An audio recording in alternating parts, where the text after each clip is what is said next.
CJ Goodfellow one time for the one time back with the boxing clinic. Good Lord. Y'all know we doing, man. We grinding. Square biz as usual, you know.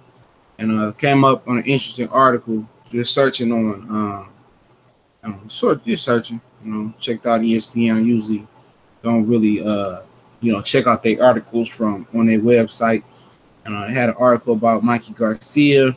It's a multi-faceted article. I have it linked into the description as source link, so y'all check that out so you know what it is, and put some things out there real quick. Anytime I break a story, you know what I'm saying, the source link or article link is going to be in the description, you know, so you know that it's real. And you know what folks go out here screaming fake news, how's it fake news? And I source it into the description. Make sure you always check the description out of my videos. It tells you exactly what's going on the channel, what we got going on outside the channel. That's very, very vital. So you continue to, catch all the info we got coming out, man, as well. The new podcast I got with the Cali Enigma, all right, and all the other good stuff, okay. But, Mikey's reiterates why he wants Errol Spence Jr., and he says basically it's for a legacy. You know, it's to make him an American superstar. You know, a Mexican superstar, excuse me. He is a Mexican-American. It's to make him a superstar. That's why he wants Errol Spence. He says in the article that Terrence Crawford is a tougher fight to make because of the things with Bob Arum, what's going on, Denard Reed, what's good. Appreciate it. If you want to chat, let me know what the business is, all right? So basically he's saying Crawford and Lomachenko. We get to Lomachenko, Crawford, and Pacquiao, but we get to Pacquiao, Lomachenko. He basically says that Terrence Crawford it's a tougher fight to make because of Bob Arum won't get out the way. And, you know, we all know that. We know the business side of boxing. I mean, we all, you know, everybody talk about the business, the money, the financials, and all the WWE shit going on in boxing more than we actually talk about boxing. You know what I'm saying? So that's a fact. So, you know, I can't say that he's lying about that. You know, that's true. That's true, man. So he knows the rules to the game. He knows his limitations where he can't cross over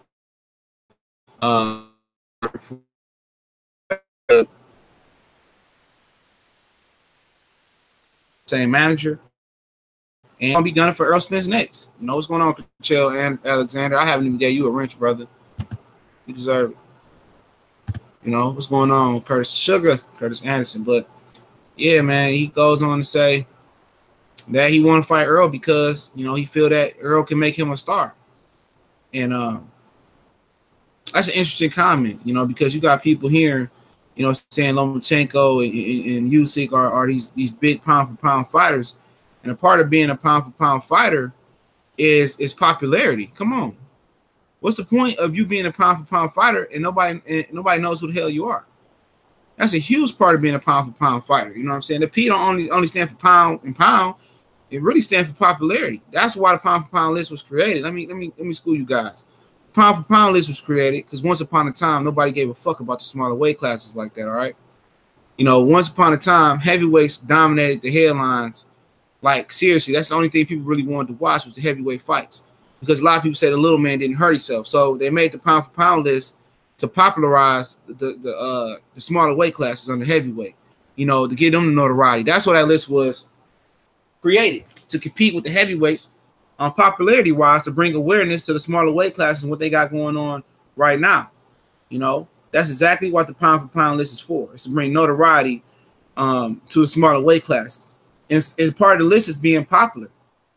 And for people saying, well, you know, Lomachenko and Usyk, and I heard people say Ryan Burnett is better than Errol Spence, and they done more in his career.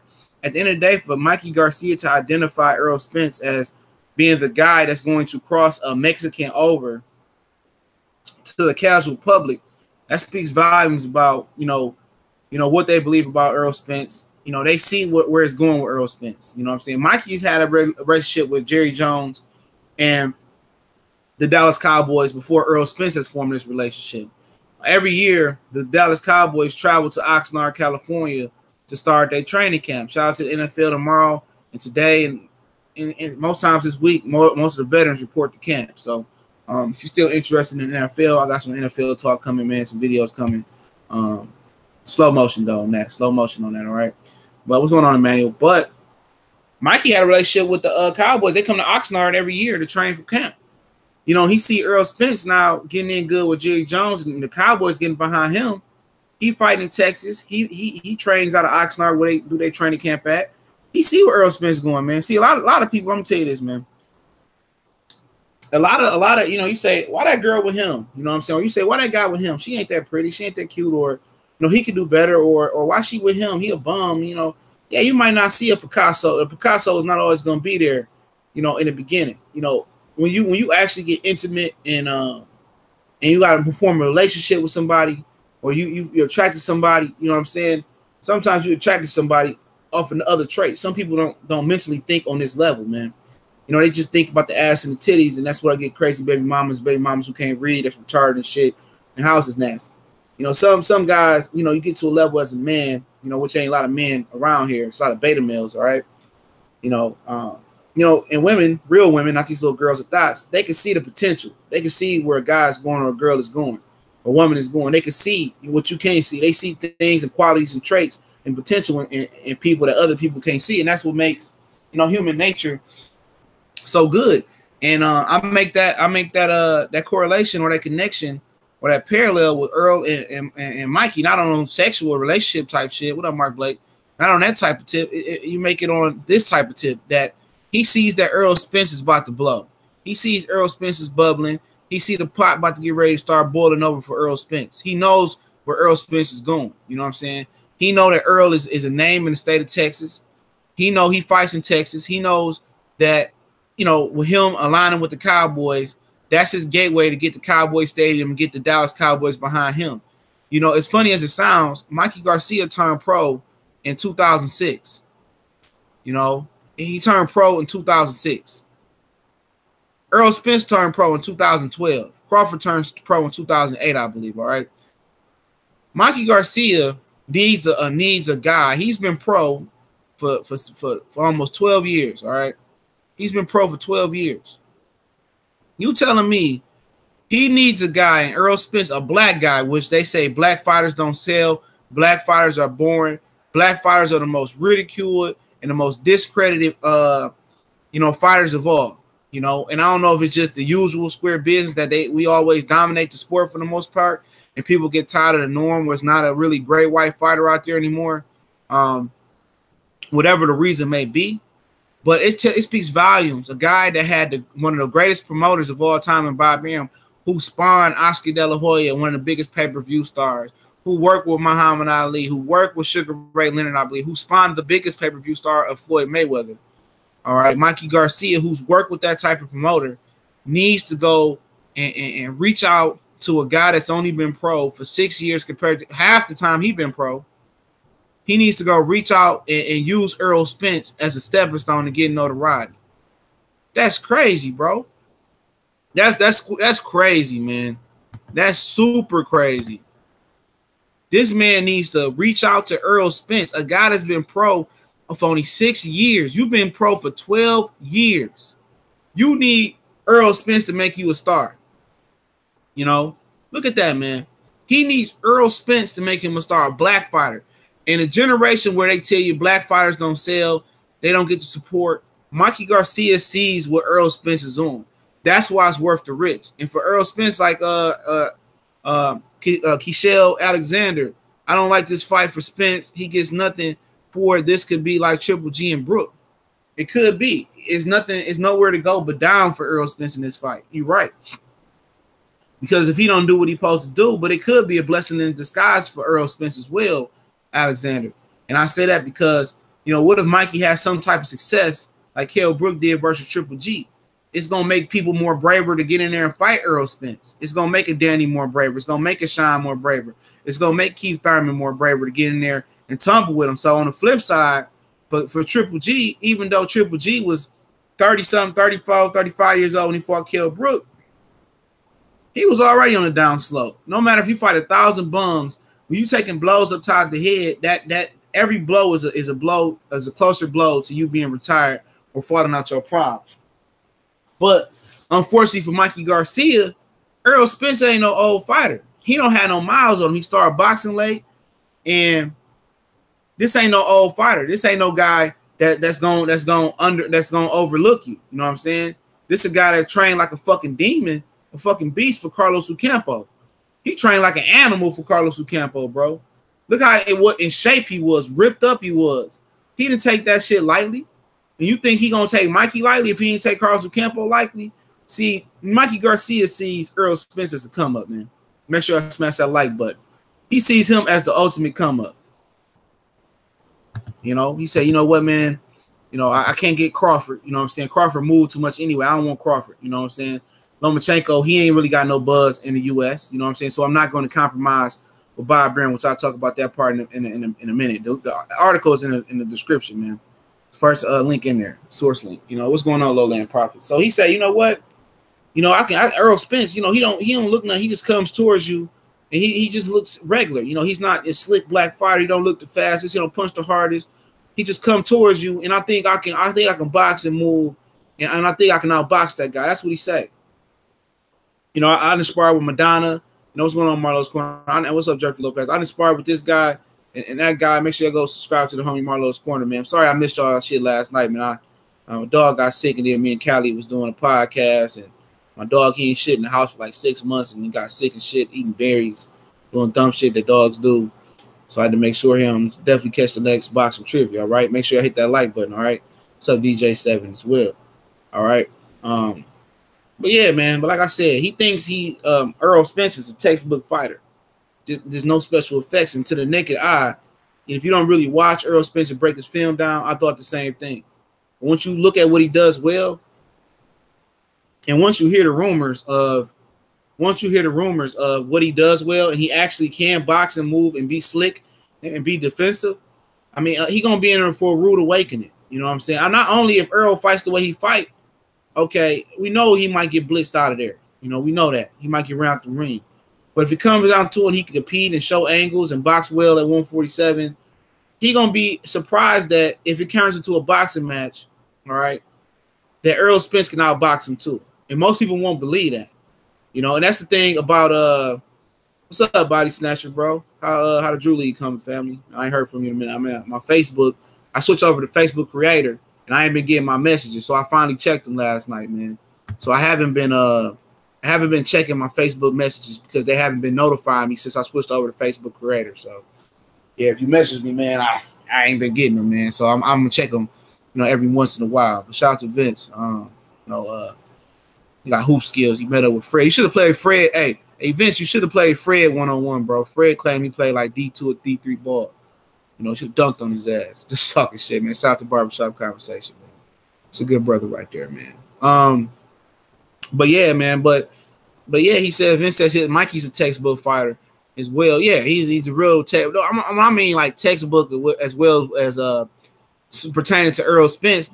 Mikey thinks Errol Spence is not the slick black fighter that Terrence Crawford is. You know, he think he kind of I said he's too small. Oh yeah, for sure, bro. Yeah, hit me up on IG, bro. I've been doing more of the IG thing. I didn't know how to work Instagram. I'm learning on the fly. I like Instagram. I'm starting to like it more than Facebook. But yeah, he's textbook. Yeah, he is. Mikey is textbook. But what they think Errol is more of a stiff guy. You know, they think he like those European guys, just upright, stiff, that's just robotic in their movement, but that's just not necessarily true. You know, not necessarily true. What's going on, Melvin Crawford Jr. and Charles Tiller? He said he's just using I don't think so no more, Melvin Crawford Jr. Check that article out when you get a chance in the description. It's on the source link. He comes out and says that he thinks that Errol Spence, I'm gonna save you to read, man.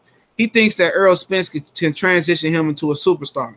They asked, the article is basically titled, "Why isn't Mikey Garcia a superstar?" Especially when you think about Mikey Garcia, he had top rank. You know, Bob Arum has created the best pay-per-view stars of all time, you know, especially in the smaller weight classes with Oscar De La Hoya and Floyd Mayweather. They all got their start with Bob. You know, what's going on, Ray Zone 718? What's going on, family? They got to start with him, and they asking like, all right, Mikey, you was with, you know, you've been pro for 12 years. People don't realize that Mikey Garcia been pro since 2006. You've been pro for 12 years. Why you ain't popping? And you Mexican? You Mexican and you not popping. You know, how is Victor Ortiz a better name than you? How is Victor Ortiz more known than Mikey Garcia, man? When did Victor Ortiz turn pro?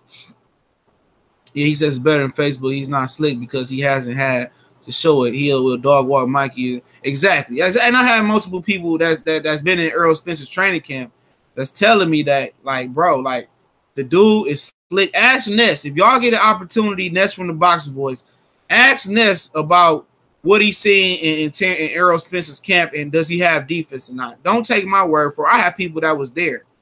You know, ask him about that. But give me 1 minute. I'm about to see when did Victor Ortiz turn pro. Okay. Because Victor Ortiz is American Mexican as well, too. All right. He's American and Mexican as well. He's from Garden City, Kansas. Him and Brandon Rios. He debuted in 2004. Okay. So what's going on, Wayne Jr.? So Mikey Garcia has 2 years on him. All right. He has 2-year advantage on him. But remember, Victor Ortiz stopped and started just as much as Mikey's been laid off. So yeah. He's been off as long as he can, man. So I mean, why is Victor Ortiz a bigger star than Mikey Garcia? And you say, well, he started off at 140 and went to 147 and all this shit. All right. Mikey Garcia, as an amateur or something, he fought at 132. So why would he squeeze down to 126? And he was already a lightweight. This is just, you know, it's ludicrous. He's been pro for 12 years. So why isn't he this big star? Because he hasn't took chances. You know, he hasn't took chances. You know, when he was with Top Rank, he wasn't fighting the best possible people. You know, he wasn't fighting the best lineal champions. He wasn't in those type of wars. But all of a sudden, he want to come to 35 and 40, and now he want to make up for lost time. Nobody exposes that. They say, well, Errol's shit, you know, his resume is this and that. He only been pro for 6 years, man. Mikey Garcia been pro for over a decade. 12 years he been pro. And you telling me a dude that's Mexican, American Mexican, that should come with an American following or Mexican American following. He should come with an automatic starter pack following. You telling me nobody know who the fuck he is? What's going on, Derek Brady, Anthony Davis? Nobody know who Mikey Garcia is for real? And you can say, oh, it's a 2-year layoff.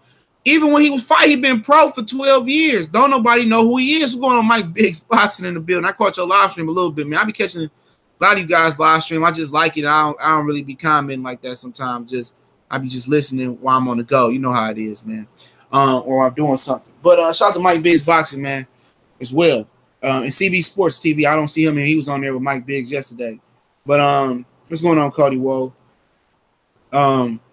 But yeah, like I told you, man, he been pro for 12. This is what they won't tell you. See, it's the same shit with that LeBron shit, bro. It's the same shit. They won't tell you the entire story when he put his stats up against Jordan, when they put his stats up against Kobe. They won't tell you the entire story. See, it's the classic case of, you know, your side versus my side. That's why it's always good, bro. Even if you a boxing fan or you're casual, always do your own research on this shit, man. What's up, perfectionist, man? Always do your own research. Y'all subscribe to Mike Biggs Boxing. Y'all subscribe to Marlo's Corner as well and CB Sports TV. All right, let's get them brothers up all the way up. All right, and hey Mike, man, make sure you check out about that music in your background too in your videos, man. Make sure you check, because if you want to monetize, they be on some petty shit, man. I wish my boy DMV Cowboys was in here. He'd tell you they really, really petty about that shit. If y'all plan on monetizing, bro, I'm gonna give y'all some game, man. I'm gonna give y'all some game. Anybody got a channel, I'm gonna tell you this, man. Make sure you get copyright-free music, man. You find somewhere, if you need some help, find some copyright-free music. You know, I got you, bro. But if I was anybody, I wouldn't use any type of video unless it came from like somebody's camera, like Instagram or something like that, until I crossed over and monetized. Make sure I hit the like button as well too. So that's what they don't tell you. If you don't plan on profiting or making money off YouTube, don't worry about it. All right. But if you plan on making money, I would just cut the music to a minimum, man. I wouldn't do none of that shit, man. I just wait till I monetize, and then I just learn the community guidelines. That's, by the way, that's why you really don't see me putting videos. I always link the video into the description and put it on my Facebook and Instagram so you guys can watch it. Hey, I need to holler at you about some shit, bro. I need your contact information. Check the email me, man. My email link is in the description, or you can DM me at Facebook, Instagram, Twitter. All that's in the description. Make sure y'all check out the description, man. Everything is there. New podcast of me and the Cali Enigma. All that's there, man. And make sure you follow me on Instagram as well. I dropped the podcast episodes on there. So, and I'm doing the LDBC hater of the day and eventually the week. All the LDBC channels that's hating on us, I'm gonna feature them on Instagram and call them the hater. All right, as well. But make sure you go check out Mike Biggs Boxing, man. His son also got a channel. I seen his son uploaded a video. I think it was a couple weeks ago. My days all fucked up, so I'm definitely supporting the overall Mike Biggs experience, and I support Marlo's Corner, man. All them guys, man, on they grinding. But Mikey, like I said, Mikey been pro for 12 years. And why does he need to use Errol Spence to become a pay-per-view star? You know what I'm saying? Why? I mean, because I'm gonna tell you this. Most people say, well, Errol Spence ain't popular. He don't do this. He don't do that. And, you know, that venue at the Star Frisco, that shit was beautiful, man. I heard several people say, you know, they was trying to shit on the venue, saying that, oh, that's where they had high school games at. Like, do you know about high school football in Texas? Some of their stadiums is bigger than motherfuckers' neighborhoods, dog. I didn't been to Texas. That high school shit ain't no game. You know, they putting 15, 20,000 people in the seat for a regular high school season game, dog. And, Errol Spence is fighting at a small venue. I said that venue for a boxing fight held like 14, 15, 16,000. Do you know what the Barclays hold? The Barclays Center, Takaris Boxing was going on, family. Alex Santos was going on. The Barclays Center only holds 16,000, and it's humongous. I walked through the whole bitch. I walked through it. It's humongous. All right? So the Frisco, I heard Boxing Ego talking about, shout out to Boxing, I heard Boxing Ego talking about how big and how much more potential they have for the Frisco. So they didn't even use the whole area for Errol Spence fight, and it was humongous. It was humongous. You could tell on camera. It was a humongous venue. But Mikey see where he going. So why does a Mexican needs to cross over by using the black guy's name? That's funny, dog. And that dude, they got 6 years pro on him. Now he want to take a risk in his career. If he would have took more risks in his career at 126 and 130, you know, before he had the layoff, you know, he'd be a bigger star. That's why he's not a bigger star. You know what I'm saying? You know, ESPN, whoever did the interview, I didn't read who did the interview. Whoever asked him why Mikey ain't the biggest star, it's evident he hasn't took the risks and the challenges to do that. Now he want to wait and take the risk and challenge to fight Errol Spence. You know? And he's serious about that shit, fighting him next. So don't be surprised if they don't double up a Deontay Wilder fight and double up Mikey and Spence for a pay-per-view at the end of the year. And I'm gonna buy it. You know why I'm gonna buy it? I don't even buy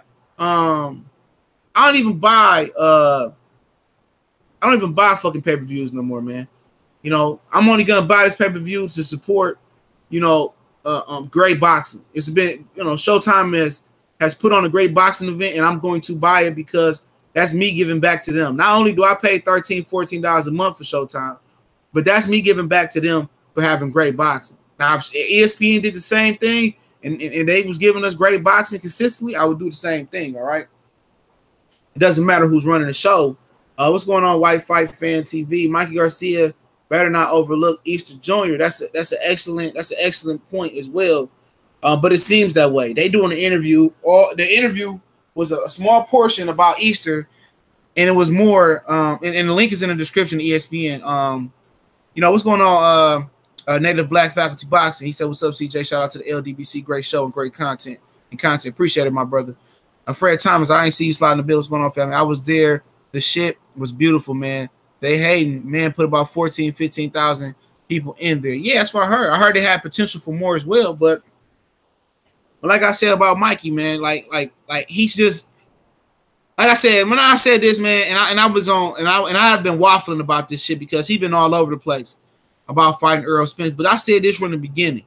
Remember, I said that, man, anybody that watched my channel on a consistent basis, I said this from the beginning. I said Mikey gonna fight Errol Spence, and I believed it in the beginning. I'm gonna tell you why. He don't have nowhere else to go. At lightweight, after he beat Robertson Jr., who was there to fight, he's not gonna fight Lomachenko. I'll talk about that part of the article in a minute. He's not gonna fight Lomachenko because of the business of boxing. Everybody that's anybody is either with Top Rank at 140 or his brother trainer Jose Ramirez. All right, and everybody else in the World Boxing Super Series tournament. So he don't have nobody to fight at 35. He don't have nobody to fight at 140. He don't have no choice but to jump up to 140, 147 or take Eddie Hearn's DAZN deal and make great money by fighting subpar competition. But if the goal is to be an American pay-per-view star, If the goal is to be a superstar, after being in the business 12 years for Mikey Garcia, what's going on, Beverly Rose? Y'all make sure y'all subscribe to the sister Beverly Rose. But if the goal is to be a pay-per-view star, okay, Eddie ain't gonna cut it. You know, Eddie not gonna cut it. So don't expect him to sign with Eddie. He has no other choice but to fight Errol Spence. He said, "Why does it?" Anthony Davis said, "Why do you fight Tank?" Him and Tank was almost trained by Robert Garcia. Tank was supposed to go train Robert Garcia before Broner got him to come down to Kevin Cunningham. See, I'm gonna tell you this about that situation real quick. Tank ain't moving up to 35 no time soon. Let me tell you that. All right. Only way Mikey Garcia gonna fight Tank if Mikey signed a deal with Mayweather Promotions and they give him the Tank fight. But that fight ain't gonna happen. You know, that fight not gonna happen. But what's so funny about Gervonta Tank Davis, get off topic for a second. Him and Broner was beefing, all right? They was beefing. I can't remember about what. And Kevin Cunningham and Broner did this little sit-down show when Kevin Cunningham first moved from St. Louis to West Palm Beach, Florida. And people say, why Kevin Cunningham getting all these people? Because he moved from St. Louis to Florida. People like to fight in Florida. You know what I'm saying? People want to train in a nice, comfortable environment. People want to fight in West Palm Beach, Florida. Who don't want to fight and do there? They party, they at the bar, they chilling. So that's why he chose to go down there. But when Kevin Cunningham first relocated, they was talking shit about Tank. I wish I could pull it up. They was talking like they was talking about how short he was, and you know he had a situation going on, and it was after the Fonseca fight, you know, and you know they was just talking shit like sneak dissing and shit. Shout out to Mike Biggs Boxer for the super chat. Thanks for the support, my guy. Big ups to you and what you are trying to accomplish. I most definitely appreciate your feedback, family. Oh yeah, I'm gonna plug you in right now, man. Give me a second, man. I'm on my Chromebook, man. I got like 7 laptops, man. I gotta go get some. Gotta go get some of them off and get me some new ones. I'm gonna get my girl a Apple laptop and shit. She been holding me down, and I'm gonna go ahead and get her Apple Watch and shit. I got a Galaxy Watch. I'm gonna get her Apple Watch, so you know, her birthday and Christmas all fall away, and our anniversary, all that shit fall in the same year. It'd be killing my black ass, man. That's why I be telling you guys that I don't be knowing about some of them fights. I got to buy uniforms and shit. Then my mama's birthday and you know shit like that. I don't really celebrate the holidays like that, but my girl, that's what they do. I just show them appreciation for you know being in my life. So you know that is what it is. But yeah, man. I forgot where I left. Oh yeah, about the Tank and Broner. Broner was talking shit about Kevin Cunningham. I mean, you know, as men, you know, we can just brush that aside and we don't hold on to shit. You know what I'm saying? As men, we can brush that aside. So he was going out to Gervonta Tank Davis was going to train with Mikey Garcia. They invited him to try it out at Oxnard and maybe, you know, because he can't. All right, what happened with? Let me back up a little bit. Why Tank? Make sure I hit the like button as well. Why Tank is left his trainer in Baltimore. He had to get out of Baltimore. But his trainer runs somebody, I think it was Wood Be More TV that told me to shout to him. He said that Tank trainer can't leave Baltimore because he run like a youth program there. And he didn't want to fall shits. Almighty Law 703, what's going on? So Tank didn't leave him. He just had to get out of Baltimore because he was getting too much trouble. Tank punched his homeboy glove, and his homeboy went to go snitch on him and press charges. They settled the case. So Mayweather wanted Tank out of Baltimore. So either Tank was gonna go over to Oxnard and train with Robert and Mikey and them. All right, he was gonna train with them, or in the end, him and Broner had got cool. They was at a OT Genesis concert, and they was back cool. And obviously, Broner talked Tank and coming down to Camp Kevinham, West Palm Beach, Florida. So he didn't end up going out to Oxnard, California. But I think that would have been a good look for Tank to go out there with Robert. But, you know, Kevin Cunningham was more of a black culture for him. Oxnard, he wouldn't have got in no trouble. You know what I'm saying? He'd have been focused.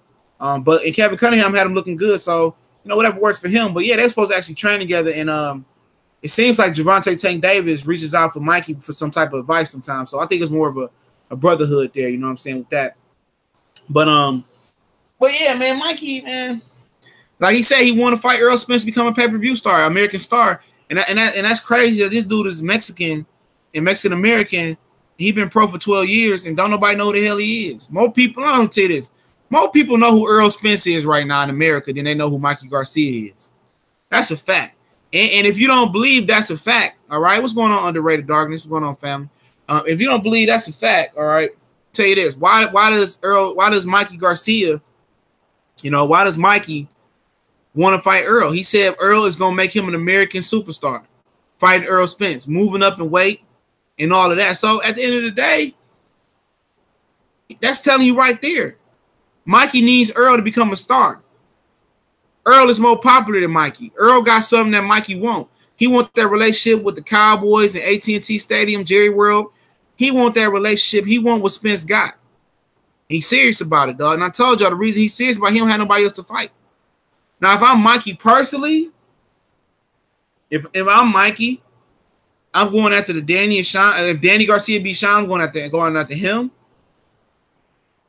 If not that, I'm going after Keith Thurman. I'm telling Keith Thurman, look here, man. I'm fighting you right now. Let's fight. I'm moving up 2 weight classes. Start from 35 to 47. You rusty. You got to tune up. That's the compromise. Let me fight you in your tune up. Your tune up coming back. We can fight at 147 for your WBA belt. What's going on? What's going on, Sheldon Holmes? That's where I go from. People say, well, Keith Thurman to kill Mikey Garcia. So will Errol Spence, but for one, Keith Thurman is still being recognized by media outlets like Ring TV as being the #1 welterweight. You know what I'm saying? He coming off of a lot of weight. He got a lot of weight on him. All right. I just seen him the other day. He back training in Clearwater, Florida. Shout out to Keith Thurman and them, but he got a lot of weight on him. He still got a lingering injury. And you could become the #1. You could beat the #1 welterweight. But obviously, he identifies Errol Spence as the #1 guy like most of the guys do. I identify Errol Spence as the best welterweight. You know what I'm saying? I like Keith. Have somebody come on here and say, oh, you backtracking. You backtracking on my Keith Thurman return video. You backtrack. You just said Keith can beat Errol Spence. He can. Anybody can step in the ring and be beat on any given Saturday night, man. Anybody can be beat. So guys is telling me that. So you think Keith Thurman has 0 chance to beat Errol Spence? No. Keith Thurman has a chance. Keith Thurman is too much of a talented fighter. I said I can see Keith Thurman beat Errol Spence. I can see it. It can happen. People act like Errol Spence is taking a 1 or 2 fish in a loaf of bread and feeding 1 million people like he's Jesus in Nazareth. No. Anything can happen. Anything can fucking happen, bro. And that's a fact, man. People acting like like Errol is invincible. It can happen. I favor Errol to knock him out and beat him, yeah. But I wouldn't fall out my seat and say if Keith Thurman beat him, I won't fall out my seat and say, oh, I can't believe it. No, it happens. It's the hurt game. You know what I'm saying? Make sure you hit them like buttons to get them likes up, dog. Shout out to the one person that gave me a dislike. I see you. I feel you. Is Errol gonna make Mikey famous? All right, if he gets through Easter, he's going to be the next 1 man down. Yeah, he didn't talk about shit about Easter in the article.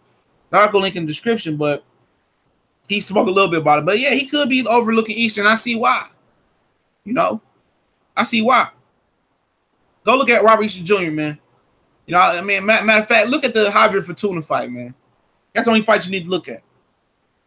Easter Jr. is not a smart technical fighter, bro. You got a pure athlete with gloves on in Robert Easter Jr., and then you got a technical marvel in Mikey Garcia. Give me the dude that's a technician. Give me that guy. Mikey's a technician. And Mikey hands is faster than I thought they was. Mikey got some explosive hands, man. Mikey Garcia hands is like a crocodile. He ain't no slow fighter, dog.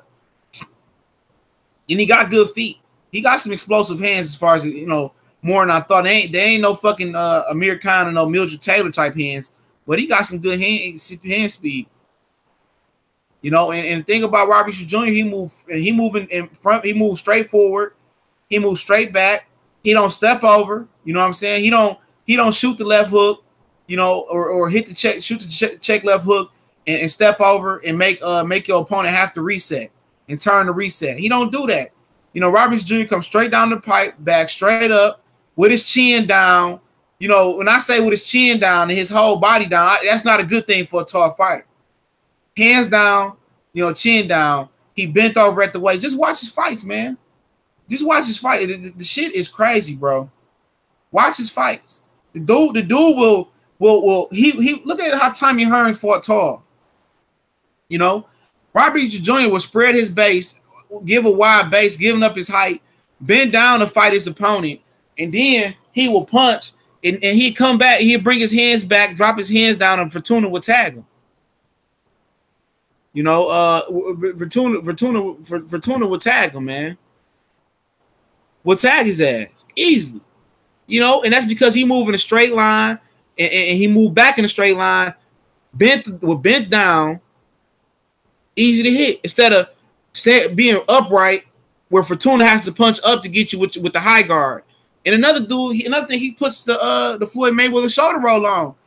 Motherfucker, you 6 feet fighting the guy 5'6" and Javier Fortuna 5'5", 5'4". Why are you doing the shoulder roll?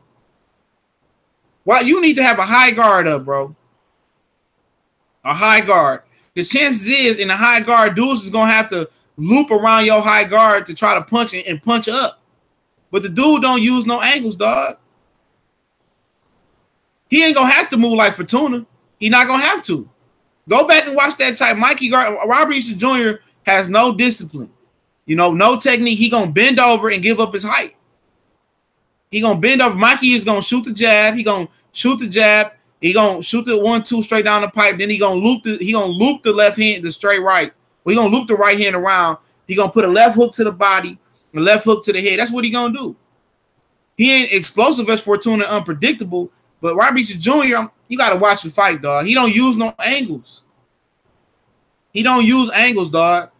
And that's another part of why his height don't work. It ain't that he come forward and give up his height. That's not a problem. Victor Postal fight the same way, and he don't give up his height all the time. Victor Postal has that upright, tall, advantage type of style, and he pressured you.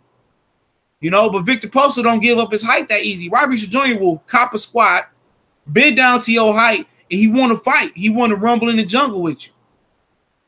He want to bend down and fight with you. He don't want to use his height. And that's a fact. That's an actual fact. You know, he don't like when he fight tall, it ain't his jab too is shitty as hell too. He flickered the jab. It's like a flicker, and he flickers the jab, and he don't double or triple the jab up. How is you 6 foot tall and lightweight, and you don't double or triple your jab up? I have never seen him on tape before double or triple his jab up.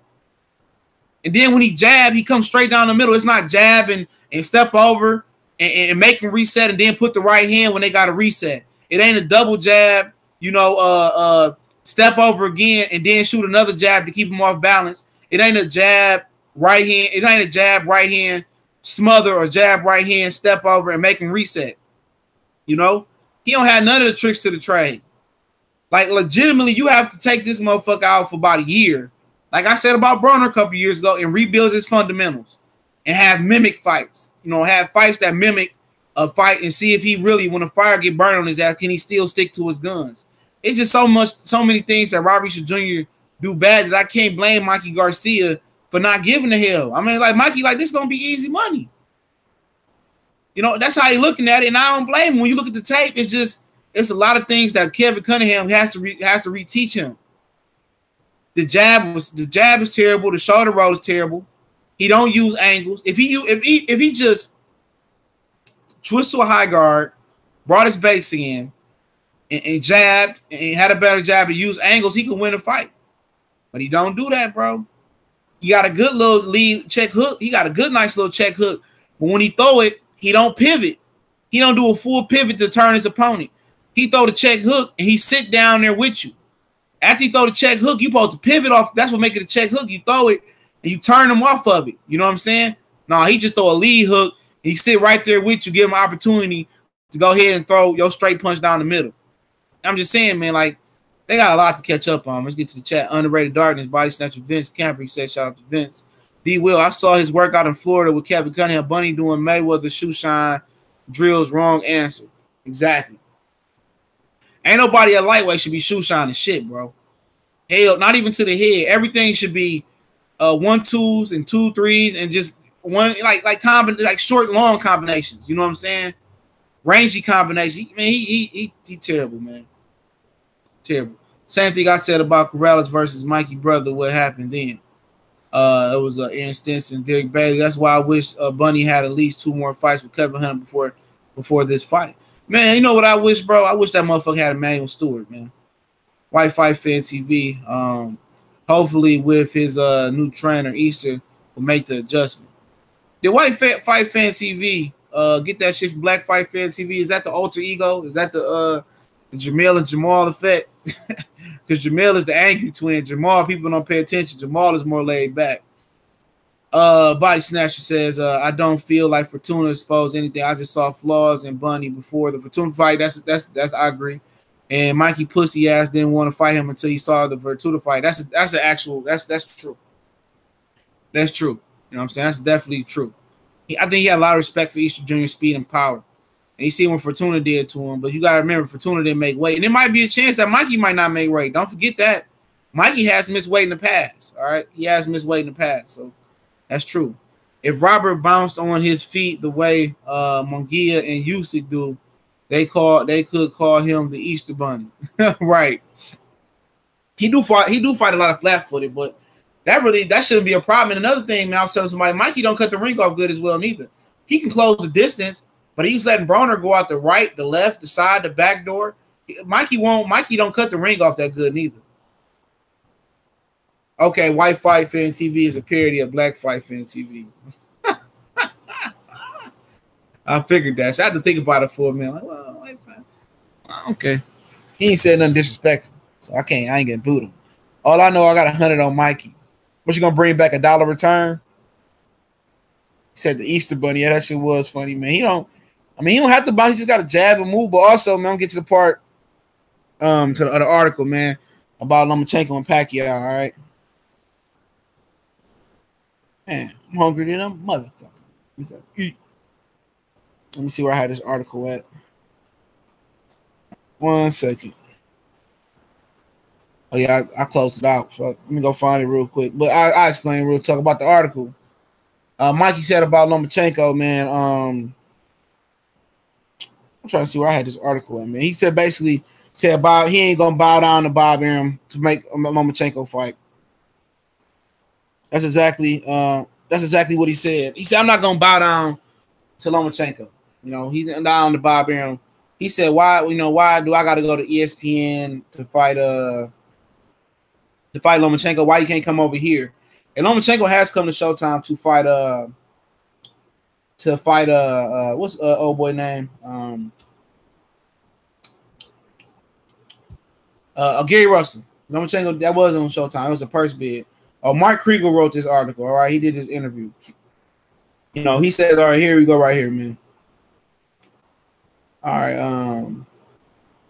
He assures me he has. Then what about his legacy problem?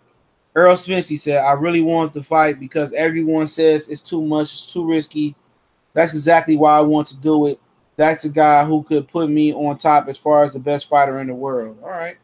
It says Errol Spence, 28, IBF champion, yada, yada, do. He, says, Spence 24 and 21 knockouts. He's abundantly talented and physically huge, having made his pro debut at 154 pounds. It's a fight that can be made, as both Spence and Garcia are advised by Al Heyman and televised by Showtime. And yes, if Mikey wins, he's the best fighter in the world, so no question. All right. But if he loses, a more distinct possibility given the weight disparity alone, what would it mean? Garcia would assume the risk that any fighter does stepping into the ring, no small thing, but the risk to his reputation. With all due respect, I tell him I don't see it. In the event of a loss, he's still playing with house money. See right there. I wanted to get to the Lomachenko part, but right there, that's just telling you right there. Look here. He sees the silver lining in fighting and losing to Errol Spence. You know what? If I go get whooped by Errol Spence, you know what I'm saying? If I just feel that he beat my ass too much, I can quit. Or tell my brother to throw the towel in or something. Whatever it may be, if I get knocked out, you know what I'm saying? It's cool because everybody gonna say, I took a risk to come up to 147 to fight Errol Spence. They can see Mikey really wanted. The risk is worth it because people gonna say like this, Mikey was too small, and if he go back down to 140 or 135, he's still gonna be king. See, that's what they gonna say. It ain't nothing bad that's gonna come in this, other than he might take a beating so bad that he might not be the same fighter. All right, he obviously he not taking that into consideration, but it goes on to say there are an infinity number of ways for Mikey to inscribe the house of Garcia in the eternal book of boxing, and we agree on that much. Outside of Spence, there's Vasily Lomachenko at 35, Terence Crawford, not as big as Spence, and to whom Mikey lost in the amateurs, and the guy everyone wants now more than ever, Manny Pacquiao. In other words, Garcia will almost certainly have to do business with top ranking Bob Arum. Pound for pound, I have Terence Crawford number one, Mikey said. It's just more difficult it's more difficult fight to make. Dollar for dollar, however, he knows the fight is Lomachenko. He's a champion, all right, at 35. I'm about to unify titles at 35, but different promoters, different networks. He brings the most, more than Crawford, more than Spence, less risk, more money. All right, so basically he's saying that Lomachenko brings more to his legacy. He brings less risk and more money. I don't think it's more money in the Lomachenko fight. Do y'all think it's more money in the Lomachenko fight for Mikey Garcia? Because I don't see more money. Make sure I hit the like button if y'all up in here, man. I don't see more money in the Lomachenko fight. Seriously. You know, I don't see more money in the Lomachenko fight for Mikey Garcia. Like I said, like he said, but he said this: less risk, more money. So he views Lomachenko as a lesser risk. Now, obviously, he's a lesser risk than Crawford, and he's a lesser risk than Spence. But I don't see Lomachenko bringing more money than Mikey Garcia. I don't see that. Lomachenko he ain't close to the name that Errol Spence is. You tell me when you see Mikey Garcia put you see Lomachenko put 15,000-16,000 in the stadium. I don't think Pacquiao ever gonna fight Errol, so that's a waste of a question. No disrespect though, but like I said, I haven't seen Lomachenko put 15,000-16,000 in the stadium. I don't know I don't see the Ukrainian community in America behind Vasily Lomachenko. I see him behind Errol. I see the Dallas community behind Errol Spence. I see when Errol Spence go to Brooklyn, he do 15,000 with Lamont Peterson. See, people get caught up in these numbers. When you're on ESPN, you should get better audience because they know subscription. You just pay cable, and that's what it is. That's a cop-out right there. He says that he brings more money than Crawford and Spence. I don't think so. I think Crawford is a more known commodity as well. So, like I said, man, I wouldn't pay pay-per-view for Lomachenko and Mikey Garcia. Not me. You know, like I said, I don't know what he think. I mean, Lomachenko fought Jorge Linares in the small room of the no, he's fought him in the big room in Madison Square Garden. I'm wondering what was the attendance, man. I'm about to look that shit up, man. Give me a minute.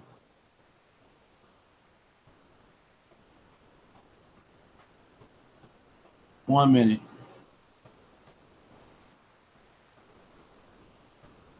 All right, but yeah, they trying to push Lomachenko and no polarizing star in America. You know, he ain't telling me how much people was in there, man. You know, they ain't gonna offer that shit, man. But I'm pretty sure it wasn't no 15, 16, 20,000 to go see them niggas fight at the Madison Square Garden, in my opinion. All right, but like no, man. If I look here, man, Mikey Garcia, you gotta realize, man, you gotta compromise to fight Lomachenko, bro. Oh, it was 8,000 people in attendance. Appreciate it, Fred Thomas. I couldn't find it. I was trying to rush and find it. It's only 8,000 people there. All right. And he was fighting in a small room. I don't know how much a small room feel in Madison Square Garden. I've been there. Been in both the big and small room. So it ain't as big as the Frisco Star. I'll tell you that right now. All right. So, I mean, shit crazy, man. I mean, Mikey Garcia be saying some dumb shit, bro, sometimes, man. That's what you kind of get frustrated with him, man. But like I said, man, fight Lomachenko then. I'll give you a pass. That's the only time I'm gonna give you a pass. Brian Olea says the tickets was low. I said, yeah, I heard, man. My homies would give me updated on the ticket sales of some of them. If I heard some of them fights be dropping down like $18 for the tickets if you wait right before the fight, and then a lot of times them be top ranked tickets, man. So, like I said, man, like he ain't filling up no stadiums. You know, I don't see a whole bunch of Ukrainian people coming to see him fight. He can't pull nothing at the crib. He can't pull shit in Russia or wherever the hell they can fight at. So, I mean, that's his prerogative right there, all right? But he goes on to say, so what's the problem? I reminded him that Jorge Linares, promoted by Golden Boy, pushed hard to make a fight with Lomachenko. This is Mark Kriegel doing an interview with Mikey Garcia. The link is in the description. First one. And he said, I wouldn't let Bob dictate. This is Mikey. I wouldn't let Bob dictate all the terms after leaving his company, he said. Linares gave up all his leverage in negotiations. He had to go to New York, fight on ESPN show under a top-ranked banner. He said, he also says, it didn't exactly spell doomsday for Linares' career. He fought on national television in Madison Square Garden. In fact, even after losing, Linares is bigger than he ever was, and he deserves it. He bet on himself, not a promoter. Still, I can't help but wonder if Linares could knock down Lomachenko, what will Mikey do? I'm not saying that I could only fight on Showtime, but I wouldn't want Top Rank to be in charge of those decisions, Mikey said. I'm not an opponent. I don't believe I should be treated as an opponent. He paused for a moment. Will Lomachenko come to me? He's, you know, that was the Lomachenko part, all right? Y'all heard that. So, so basically, you know, he said he ain't gonna let Bob Brown be the A side. He said he the A side in this situation, and that Mikey, like Lomachenko, had to come fuck with him under his negotiations and on his terms. He basically saying, I ain't no little nigga like Linares and Golden Boy. I'm a big dog. I make all my decisions, and I'm not going over there to fight him. He got to come over here to fight me. What's going on, Chris Ruffin?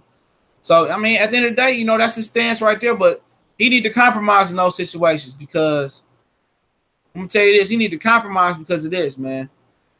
He don't need to be moving up fighting Errol Spence, man. He don't need it. So why not, you know, just sit down with Bob and try to make the fight happen? Bob already told him that I'm not negotiating with you. That's what he said. He said, I'm not negotiating with you. You're going to take the money I'm going to give you or no fight. And at the end of the day, Lomachenko in a fucked up situation too because he's not moving back down, all right? He's not moving up. Ain't nobody at 35. Nobody at 35 to fight. Ain't nobody 135 pounds. So, I mean, what he going to do? Seriously, what is Lomachenko going to do? Ray Beltran, Pedraza, Roberts Jr., if he lose, he probably going to move up. I mean, ain't nobody to fight, man, at 135. I mean, what he going? I mean, who's gonna fight Teofimo Lopez? You know, I mean, he. I'm gonna tell you this about Lomachenko too. Somebody at when you was 1-0 or 2-0, somebody gave you a title shot.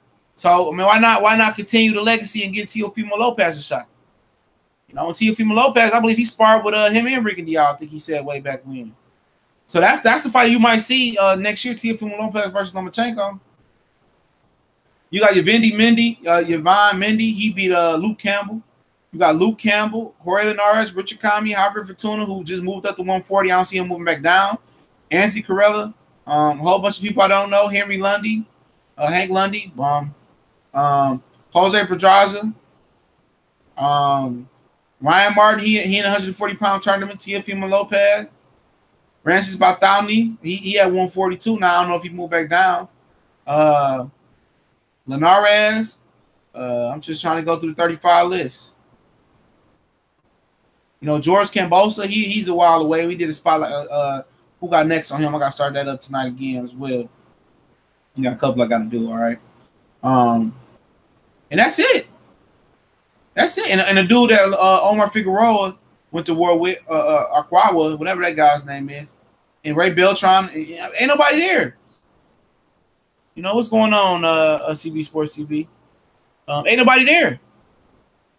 Ain't nobody at fucking 135 for Lomachenko to fight. Say I'm forcing to go up to 140 and fight Ramirez, and he said he ain't moving up to fight Pacquiao. So I mean, what the business is, man? I mean, what's the business? Trap House Boxing, what's going on, fam? What's going on, fam? Gotta get you on, homie. Everybody that been through except for you and Mike.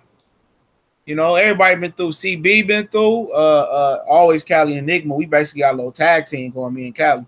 You know, gotta have you, Beverly Rose. You know, gotta have y'all fan on, man. Make sure, hey, email me Trap House, bro. Email me. My email in the description, man. But yeah, man. I'm just like, man. Like, what is Lomachenko gonna do? Like I said, Mikey should go ahead and make the Lomachenko fight. I'll give Mikey a pass. Got Linehan. I'm gonna call you Linehan. Could Loma beat Machado? Yeah, he can beat Machado. But Machado, the longer he wait, back in that Shamil, what's going on? LT Green, what's going on? I'll run it down one more time. All right, I'm gonna run it down one more time. So give me a second. All right, we on the Pacquiao, we on the Lomachenko stage right now. The video. I'm gonna run back down, then go to the Pacquiao stage. There's Mikey Garcia interview. The interview is in the description. It's the first link. All right. But he said Machado's moving up next year. So Machado needs some more work. He needs some more experience. But they ain't gonna do shit for until Machado get more popular and get the Puerto Rican people continue to get behind him. I got you, Trap. Till you get the Puerto Rican people behind him, he ain't gonna do shit for Lomachenko, bro. I'm gonna do a live later. I'm gonna invite y'all later, man. I'm gonna do a live later, have everybody come on. But yeah, man, like I said, he ain't gonna do shit for Machado. Machado gonna do shit for Lomachenko right now. All right. He gonna do shit for him, man. But Machado coming though. I like Machado a lot, man. The best case for Lomachenko at 135 is just have Bob Arum keep pumping motherfuckers up and just keep it moving. But man, Mikey needs to come. I'll give Mikey a pass for fighting Lomachenko and not fighting Errol. That's the only guy I'll give him a pass for. But obviously he don't have nowhere else to go but to fight Errol. And it is what it is, man. I mean, what's up, Roman Jesus, man? But like I said, man, Mikey, it is what it is. So let me start back off from the beginning, and then we can run back down this shit, man.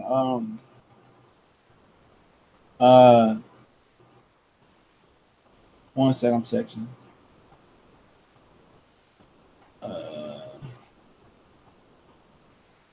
But yeah, what happened was this is an article on ESPN. It's in the description as usual, and says that why isn't Mikey an American superstar or something like that?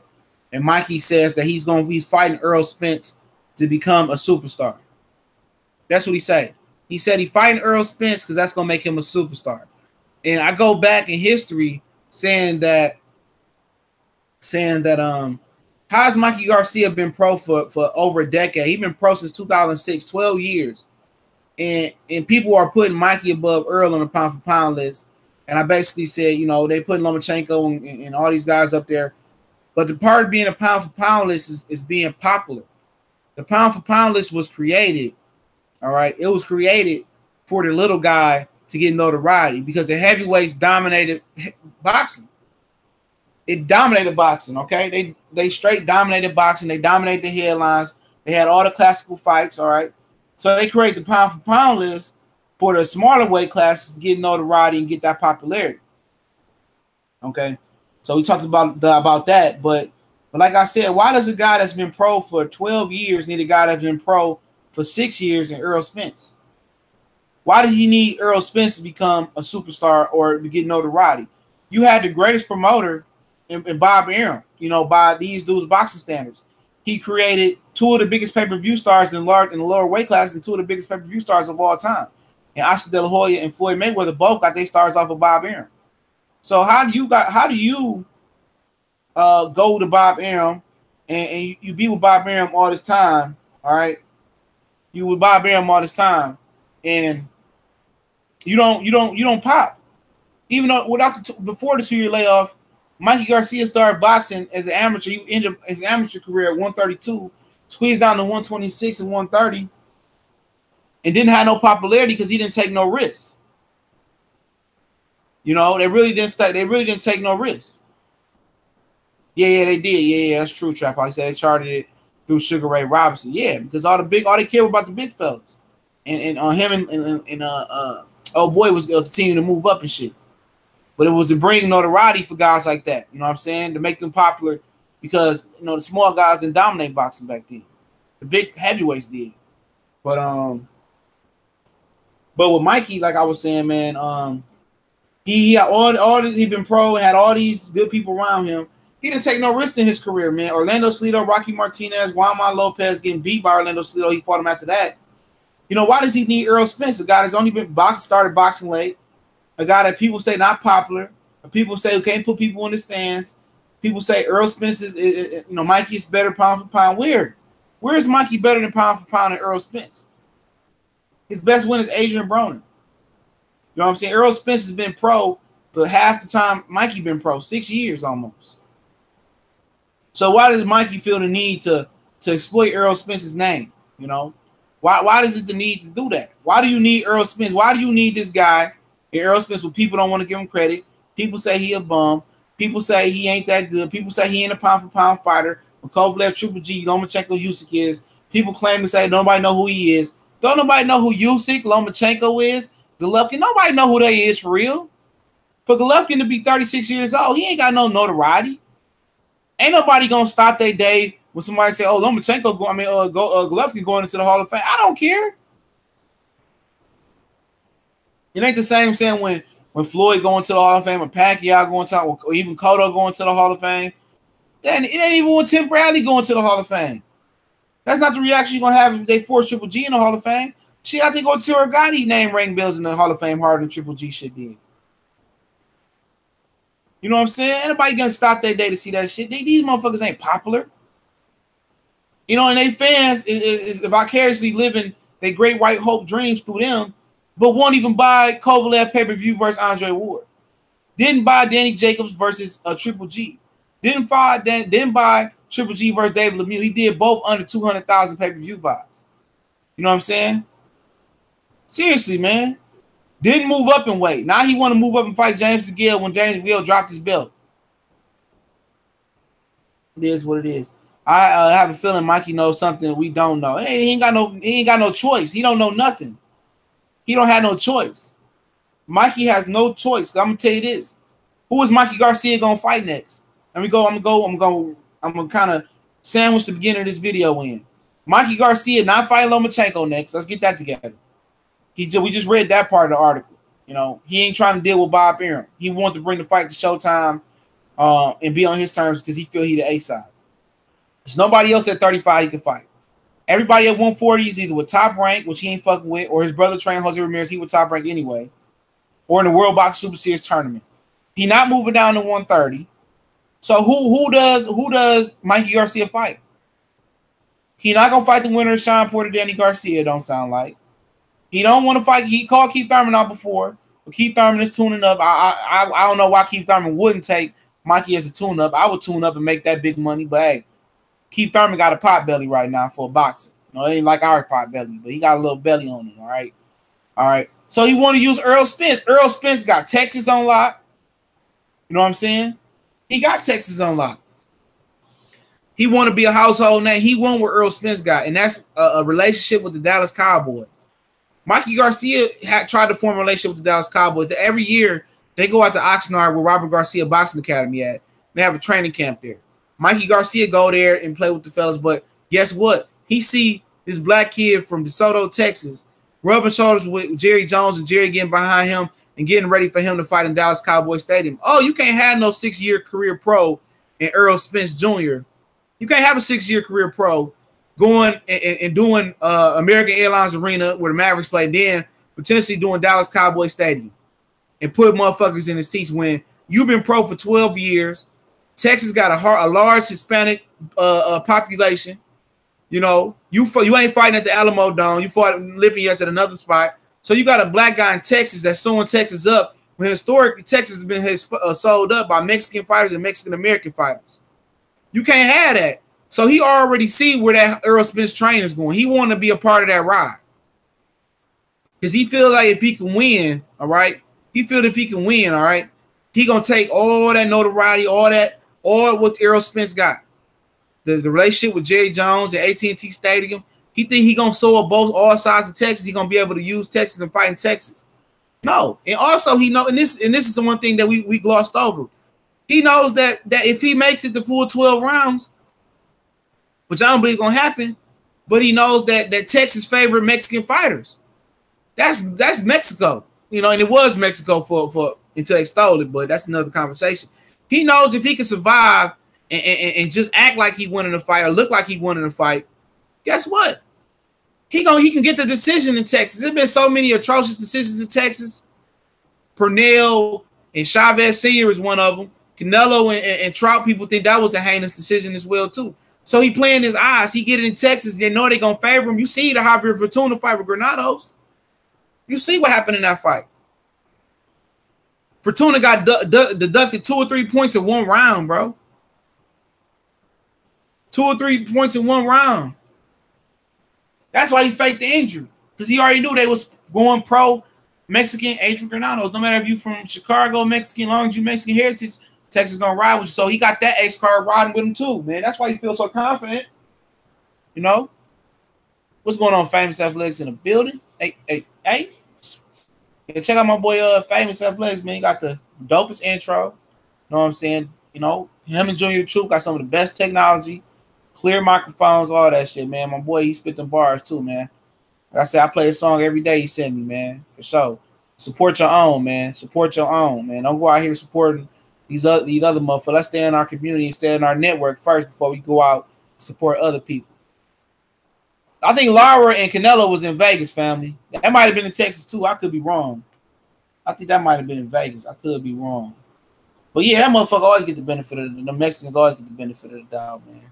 Texas, man. That's an actual fact, bro. Punchline and Pugilism, what's going on? Paul, yeah. Paul and Baby Boy Diaz. Hell yeah, man. Yeah, I remember that motherfucker. That nigga Paulie went the fuck off. Yeah, that was at the MGM Grand Garden Arena trap house. That was in Vegas. Lara and Canelo. But yeah, man, we went over that. Basically, Mikey wants to use Errol Spence to become a superstar, and he said basically, you know, Mark Krieger did an interview on ESPN. I got the link in the description. He basically said that if he, you know, he lose or whatever, that, you know, it don't really matter. He can go back down to his other weight class and do his thing. So yeah, basically, you know, a dude that been pro for 12 years need a black fighter that ain't pound for pound to most people. That Errol Spence ain't shit. He ain't fought nobody. You know, he don't put seats in the arena like he didn't do that shit at the Frisco Star Frisco. Like he ain't put 15,000 in Texas. Errol put 15,000 in Lamont Peterson in the Barclays Center. You know, people talk shit. Oh man, you know what I'm saying? They would have put Lomachenko, Usyk, and they want to put Lomachenko, Usyk, and all these other you know, these white fighters they living vicariously through on this list, but don't nobody know who they is. Don't nobody know who the motherfuckers is. And part of the pound for pound list is being popularity, people being able to know who you are, people that able to see your fight. Come on, man. Lomachenko did all this fighting, you know what I'm saying? And he's a good fighter, don't get me wrong. But man, Mikey gonna go ahead and say this is where we left off at before we had to go back. He gonna go ahead and say, you know what, Lomachenko brings more money and less risk than Terence Crawford, the Errol Spence. Man, shut the front door. You just said all this shit, and you want all this shit about Errol. Lomachenko don't bring more audience. Errol and Mikey could be a pay-per-view that people will get behind. Ain't nobody gonna buy Mikey. I ain't gonna say nobody gonna buy. I think about buying Mikey and Loma. I ain't gonna lie. But at the end of the day, ain't nobody checking. Lomachenko ain't sold out a motherfucking arena. He might have sold out the small room with Rigondeaux, and that was only because it was 4 gold medals on the line. It wasn't a big room. Somebody told me, Fred Thomas said, Linares and Lomachenko only did 8,000 at Madison Square Garden, and they dropped the price of the tickets. Only 8,000? Why Errol Spence did about 15,000 with Lamont Peterson, I believe. Don't quote me on that. At the Barclays Center in January. Then he go back in May and do another 14, 15, 16,000 at the Star in Frisco in his hometown. Come on. Come on now, bro. Come on, man. Let's talk square biz, man. Come on, Mike. You don't say he bring more money. He don't bring no more money to the table than Terrence and Loma. Terrence and Errol. He don't bring more money than them, man. Stop telling lies, man. Stop telling lies. Lomachenko ain't known, and look, and then Usyk, before we end the video, Usyk and Golovkin and all them dudes and Kovalev, all these dudes going pay-per-view, and where are they supporters at? all this trolling and fanboy shit you get about Usyk and Lomachenko and Kovalev and all them, but them motherfuckers ain't even doing 200,000 buys in pay-per-view when they go on pay-per-view. No, they support them with their trolls, they support them with their comments, they support them with their false support on Facebook. But as soon as they hit the limelight, when it comes to digging your what's up, K Black in the building, y'all make sure to subscribe to that brother right there. All right. But when it comes to spending that money on pay-per-view, only 120, 150, 170,000 people bought Triple G versus Jacobs and Triple G versus David Lemieux. Where was y'all money at the end? Don't show me money with just support and just tagging me in posts and on the Facebook box community, talk about me all the time and just tagging me and then saying we're gonna support Kovalev. So all this Kovalev and Triple G and this Ukrainian Eastern European support, man, where is it at? Because I'm not seeing it in the numbers. I'm not seeing it in the attendance. If Lomachenko this pound for pound star, why he ain't filling up the Madison Square Garden to at least halfway capacity? And don't preach me that small ballroom, that small theater shit. Come on, don't preach me that, man. Show me your support with your money, bro. That's what I'm saying. Make sure I hit the like button if y'all haven't. Real shit, man. Show me your support with your money. They showing your support, by hating on other fighters. They trying to quick 1-2 Lomachenko Usyk. Well, show me where you support Lomachenko on Usyk. Show me where you bought a Kovalev or Triple G pay-per-view. Show me that, man. Show me where you flew over to go watch these brothers fight. Hide behind articles and shit. I didn't flew out and see many fighters fight. What's up, Mark Wonderlick? You tall in the house. I'd have supported these fighters all day. When nobody was talking about Crawford and Horn, who was still talking about that shit, keeping y'all updates? Me. If you can't show them, you can't show them support with your money, the next best thing to do is show them support with your time. I support Errol. I support Terrence. What's up, ON? Seeing your ex. What's going on, family? I show them support because I ain't got to take time out of my day to do this shit, man. I ain't got to. I ain't got time to talk about Terrence Crawford, talking about Errol, Usyk, Triple G. I show them all support. I talk about boxing other people don't talk about. You know what I'm saying? When Zeus Shimon fucked his eye up, I was the first guy talking about that shit, man. The Charlo situation, man. I jumped out ahead of that. The reason I jumped out ahead of that story is motherfuckers just automatically want to, put out false narrative. He was allegedly charged, but he did have a history. I dug that up. I just didn't run with the article. I actually researched and see if it's true and see if it's any other similar behaviors. Got to take your time out and do due diligence, man. Especially if you out here, what's going on, Marquise Johnson? If you out here doing videos, let me tell you this, man. Before we get to the last part of this article, man. Shout out to K Black in the building, man. Tony Benalis, what's going on, family? I'm gonna tell you this, dog. Anybody that got a channel, man, I'm gonna tell you this, man. Read the fucking article, man. Read the article or watch the video, whatever you do, and hear it verbatim. Hear them word for word. Read it, quote, not opinion. A quote is when they put the quotations up. Research it. See what other article, other media outlet got it going on. Who's talking about it? Continue to research. It ain't about who being the first. It's about quality. It's about quality. It ain't about who the fast. Make sure your shit is quality. And you're gonna make mistakes. You're gonna make mistakes. It happens. You're gonna say the wrong thing. I don't read off no cue cards. If I say the wrong thing, I stand, okay, my bad, bro. Take the high world. Most people can respect that unless you battling with a motherfucker in the comment section on video because you was wrong, but you don't really want to admit that you're wrong. I ain't got no problem saying I'm wrong. I was wrong. I misunderstood it. When people say when I talk about the ESPN Plus app, Crawford and Horn, oh, you're wrong. They ain't gonna fight on no app. They're gonna be on ESPN. Then come fight night. Where the Crawford and Horn fight? I said I told y'all 2 months ago it was gonna be at the ESPN Plus app. Just come from basic reading. You know what I'm saying? Tiger Box channels, they support in the comment section. That's it. They support in that little Facebook box community. You know what I'm saying? They support there. That's they support. Tagging them in posts and wanting to put them in their Facebook boxing groups. You know what I'm saying? I hear people all the time, man. Oh yeah, I support this guy, that guy. And where your pay-per-view at, man? Where you flying out to these fights? So y'all got all this money. You got all this fucking money. Y'all be perping around. I got Benzes and Grove Rollies and Hairy Bones and all that shit. Where your money at? Fly out to these fights. I don't see you at these fights. I see you at the little small fights when the flyweights fight when the ticket's $10. Where you at in Vegas when it's go time when your biggest fighters fight in Vegas? Where you at in New York? You know what I'm saying? not just driving down the road and going to see a fight in your area. Where you at in Texas? A lot of them dudes don't show support with they cash. They show support with their mouth and with their Twitter fingers. All right, what's going on, P Money? But yeah, we're going to the end of this article, man. Before I get off, man, let me see if I still got it up. Let me see if I still got it up, man. Yeah, hold on. Give me 1 second. But he goes on to talk about Manny Pacquiao. All right, here you go right here. Mikey goes on. Okay, Mikey goes on to talk about Manny Pacquiao. All right, let me get to that point. I got to scroll back down. It's interesting right here. Hold on. Basically, this is the part I forgot to read. It said it was different time, of course, while the business of boxing remains a cynical one.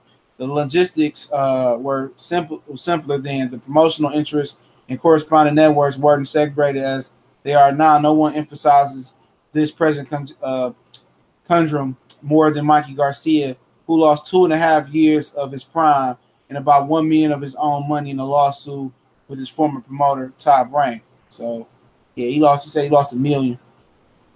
All right, so we're going to go down to that part. I didn't see that part. Well, I didn't read it before.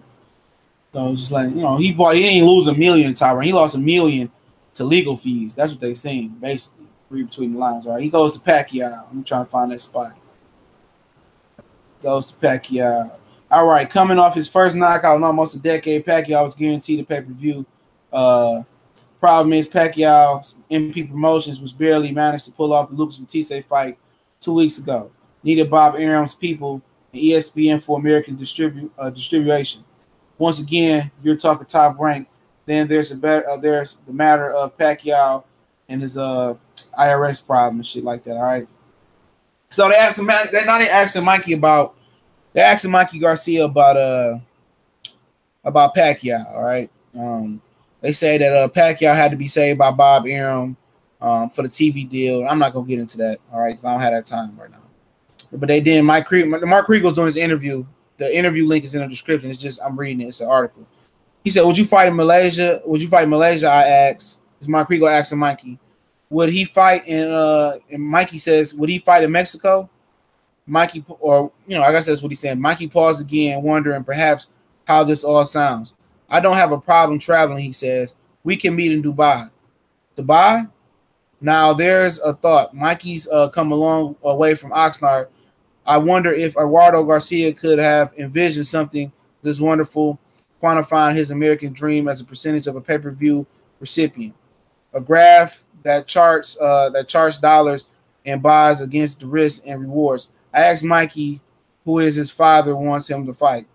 He'd rather fight Lomachenko. So his father wants him to fight Lomachenko. His father don't want to see him get in the ring, and he gotta throw in the white towel. His father is the guy that helps his brother train all the fighters, Big G.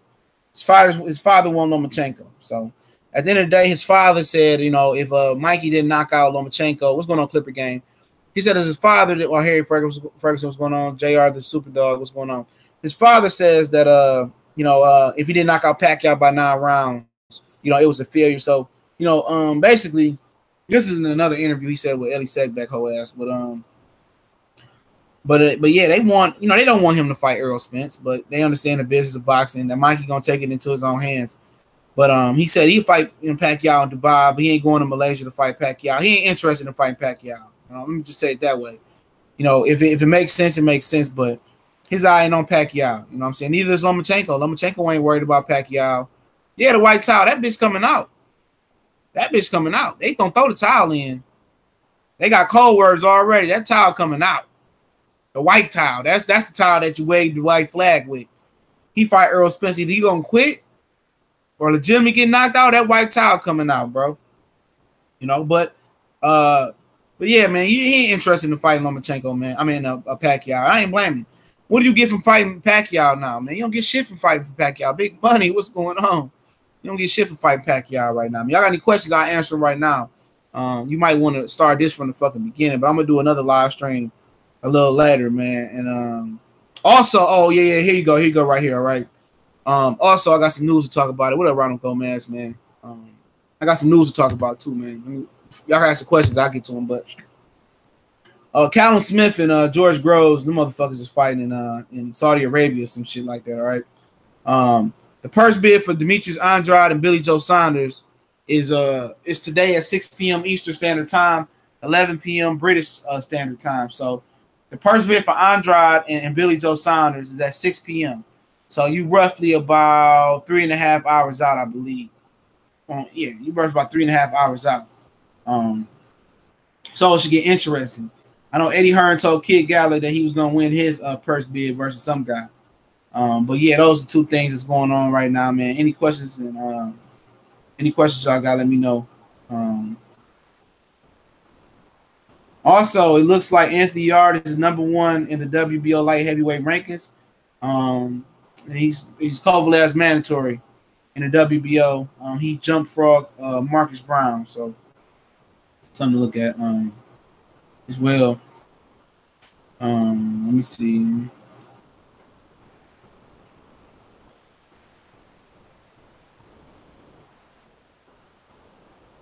All right, this is interesting right here in the IFL TV interview, which I will do a video on this.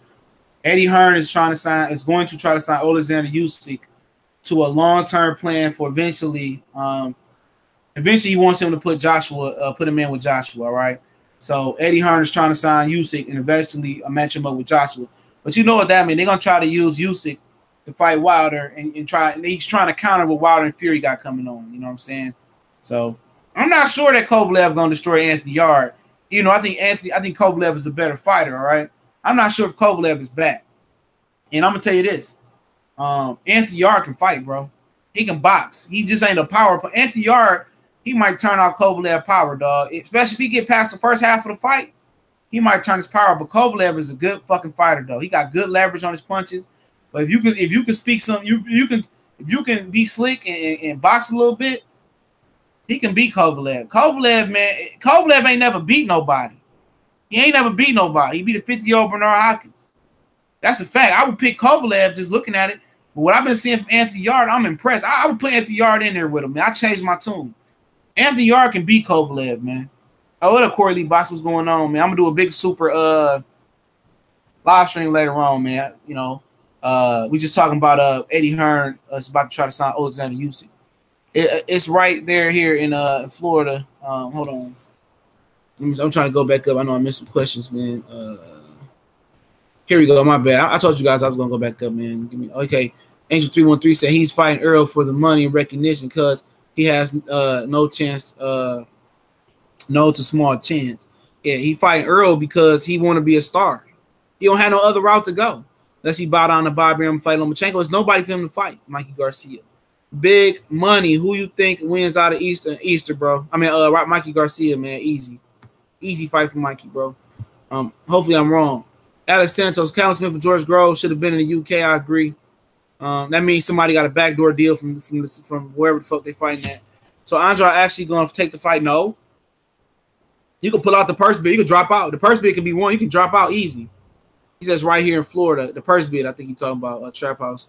It's Chris Ruffin. What time are you going to do the next live stream? I really don't know, man. I ain't got too much shit to do today, so it could be 5, 6 Eastern Standard Time. Last night, me and Callie, we did a few podcasts last night, so make sure you check that out. I'll give you the info on the podcast.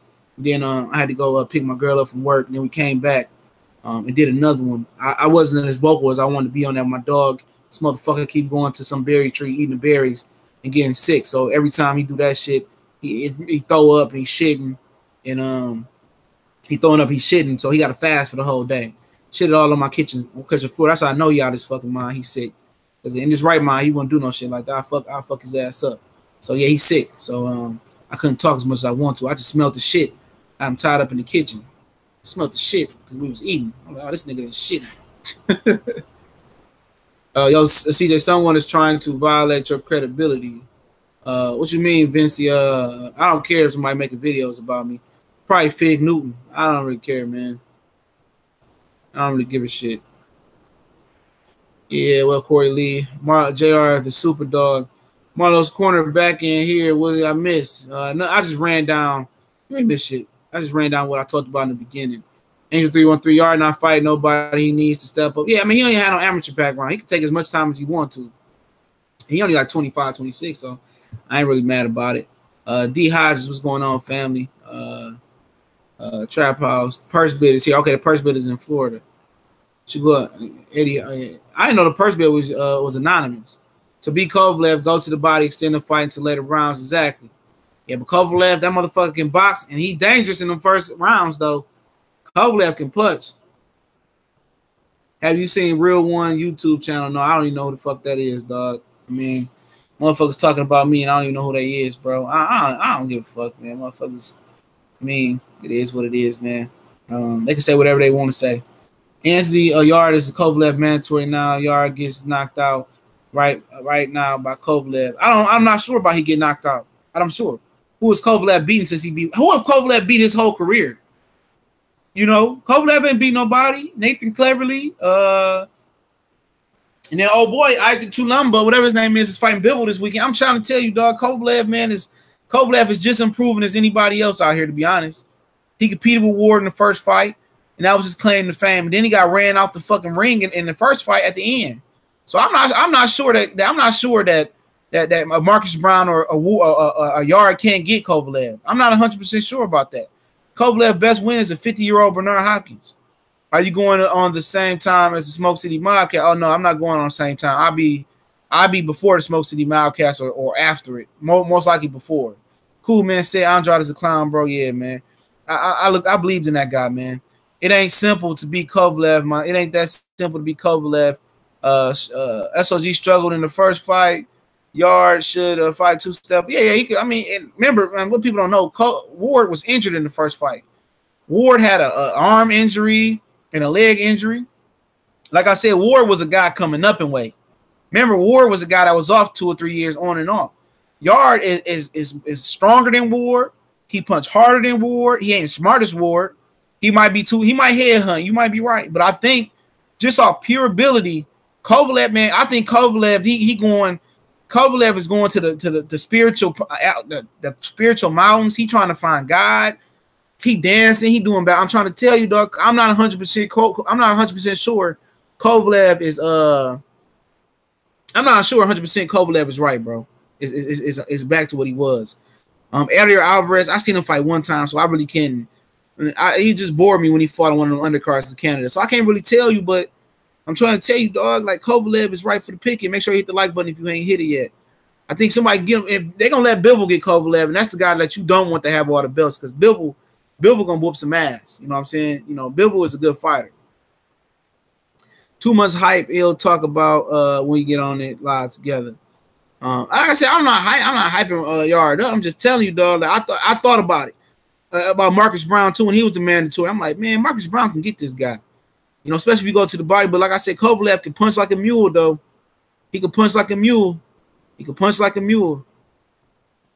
Ward fought heavyweights in Olympics. Yard not comparable to Ward, even in moving up. You can say he fought heavyweights, okay. You can say all that, but we doing the pros. Yard look like a cruiserweight. Yard is a cruiserweight, bro. And I'm trying to tell you, dog, Yard can box. You know, I think Kovalev will knock his power out eventually. I don't know his jaw, but I'm trying to tell you, if he survived that first 5 to 6 rounds, he gonna beat Kovalev, bro. He gonna beat Kovalev. Kovalev a good boxer at distance, but if he can get on the inside with Kovalev and get past those leverage punches he give, Yard got a chance, man. And Yard ain't no stiff neither, man. He got a little bit bend. But Kovalev, I'm trying to tell you, I'm not sure Kovalev is 100% back, man. You know, fighting Travansky, who Barrera knocked out, and Igner. I'm trying to tell you, man, when Bivol get in the ring with him, Bivol gonna destroy him, bro. You know, if Kovalev not all the way right. Now, if Kovalev is like he was when he beat Cleverly, you know, if he like, you know, he like that, you know what I'm saying? He like what we thought he was. I don't think it's a light heavyweight probably that can touch him. You know what I'm saying? Especially if he fixed the drinking and the smoking. Almighty Spence don't get credit if he beat Mikey. No, he get a payday though. He get notoriety. He get a payday. That's what it's about. Who's Spence gonna fight anyway? Nobody. Omar Figueroa, he still, I don't know where he at. He ain't gonna fight Sean Danny at the end of the year. He just trying to squeeze 3 fights in. Why not? Let Danny get drug out. Bivol can beat Kovalev, but not Yard, not ready. I'm trying to tell you, Kovalev not 100% back. If Kovalev is not 100% back, Yard can get him, man. If Yard is a cruiserweight, bro, that's a cruiserweight coming down light heavyweight, man. If he start touching on Kovalev's body, he will stop him. But like I said, he can beat Kovalev, bro. He can beat Kovalev if Kovalev not back. Now, if Kovalev is back to what he was before Ward, he don't have no chance, dog. But Yard, if Yard got a jaw, Yard can get him, bro. I truly believe it. I know I'm going against the grain there. See that you think Jaren Ayers is a future threat to Errol Spence? I seen him fight a little bit, man. I didn't catch the fight. But he young, man. He got a while to go. By the time he come up, Errol Spence might be at 154. So, yeah, it could be. He got a lot of speed, man. We'll see, man. CJ, what's going on? Get a mic as well, man. Kovalev says Alvarez and Kovalev says Alvarez and Beterbiev problems. I got Beterbiev, man. Beterbiev ain't did a damn jack thing in the sport, bro. Beterbiev ain't did shit as a professional, dog. Not a jack thing. I like him. Like I said, man, I don't believe in him, bro. Like that when he won the title, that was a terrible performance by Beterbiev, bro. Versus Eric Nolly. I like Beterbiev. Like I said, I don't believe it, bro. I like Bivol above everybody else, but other than Kovalev right now, but that's when Kovalev get back. But Beterbiev, he got to show me he don't fight enough. That motherfucker almost 40. What, he 33, 34? Yeah. I think Spence will be at 54 before Ennis. He'll pass the torch to Ennis, man. Breeze will probably be at 47 at the Spence lead, too. Crawford will be there. So Crawford and Ennis, you never know. Spence and Crawford need to fight now. Both have open schedules, and Spence can fight the winner, Garcia Porter. That ain't going to happen. Crawford coming back in October. And Spence gonna come fight Mikey in December. They gonna package a Deontay Wilder pay-per-view. So look here, Wilder probably gonna fight Fury in 2019. So you might get Wilder and Ortiz, Mikey and Spence on the pay-per-view card, and you might get a Hurd comeback fight on that card. I think ultimately that's something that you might get. I'm trying to think who else available. You know, you might get a Showtime gonna throw a lot of sauce on that card. Errol need to fight Crawford next year. He beat Mikey in December. Yeah, that ain't gonna happen. I say that fight not gonna happen. It better be just a name, man. He got talent, but he don't fight because he trying to get out that Yvonne Michael contract. Crawford versus Spence not gonna fight anytime soon. I agree, BJ Slugs. Regis said he moving up to after the tournament. Yeah, man. Most definitely appreciate all the brothers in the chat, man. All right, man. I'm about to wrap it up. Yeah, Taylor was talking shit about Regis today. Said he's slow, he's small, said he'd beat him. All right, y'all listen here real quick, man. Make sure you look at the description, man. All right, click the drop down box in the description, and hold on. Corey Lee said when you get Doug 1 from 9 and find the top 10 fighter. I mean, yeah, but he not fighting though. And when did he fight old boy Corey Eric Nokeling? He didn't fight him. That was like last year he fought my mans though, man. That was last year he fought him. He not active. You don't got to fight no man. He's not active enough, dog. Even before he fought old boy, man, he not active enough.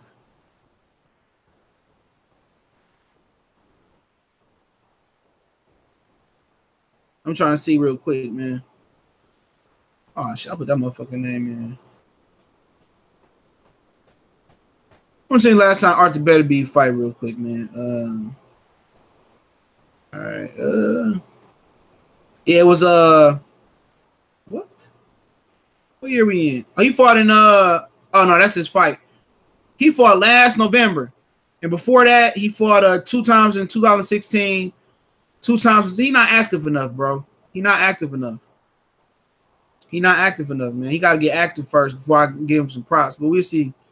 I think he's a good fighter, though, for sure, though. But I'm just tired of hearing. He like a ghost to me, bro.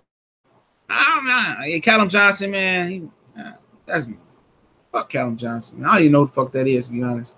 I know he said he got power. He going to knock him out. But look here, man. We got a new podcast popping off, man. The link is in the description. Also, if you want to know more about this video, I put the ESPN interview article. You're going to have to read. I know a lot of the new school generation don't like to read. It's a manuscript. Mark Kriegel interviewing Mikey Garcia is how I based this video. Also, Raw and Uncut featuring the Cali Enigma and myself. Podcast link is in the description. You can do it from the web, Castbox, or you can download the app. It's totally free. You download the Castbox app. You can sign up with a Facebook or Google. It's a couple touch of the button. Sign up, comment, rate us, subscribe to us on Castbox. Our Castbox direct channel link is under podcast link in the description. Also, we got a new college sports page. We plan on more material coming real soon as the college teams go to camp for college football, and we do college basketball and some high school as well. That link is on the new college page link in the description as well. The channel is S1210 College Sports Most Wanted. Me, Colossal Sports TV, and Cali Enigma talking college sports. All right. If you want to donate, the PayPal link is there as well. Appreciate that. Also, you follow me on Facebook, Twitter, and Instagram, especially Facebook and Instagram. On Twitter too. When we drop new podcasts, I do new podcast alerts. And Facebook and Twitter, you can hit the link straight to the podcast, the episode we dropping. We dropped 9 episodes so far. All right, so it's raw and uncut. It's triple rated R, earmuffs for the kids. We talk about more than boxing. We talked about 50 and Tekashi 6ix9ine, that whole 50 Floyd and Tekashi 6ix9ine getting robbed and all that shit. We talked about Trump. We talked about the NBA Western Conference. We talked about a lot of different things. So it's a lot of different topics. I'm not just a boxing channel. We just not limiting ourselves to being a boxing podcast as well. And if anybody got a channel on here that want to do a guest appearance, we most definitely be happy to have you. We just DM me on Facebook, Instagram, Twitter, or email me. We can set you up a time to come on to the podcast. Shout out to CB Sports. I believe he was on one of the episode. I can't remember exactly what episode he was on, but check out Instagram and Facebook. You can see it as well. And also, if you want to know where I get my copyright free instrumentals from, that link is there as well. So I appreciate everybody following through in the chat. Much blessings to everybody there, man. Y'all know what it is, man. One time for the one time. Your boy CJ Goodfella. We gone.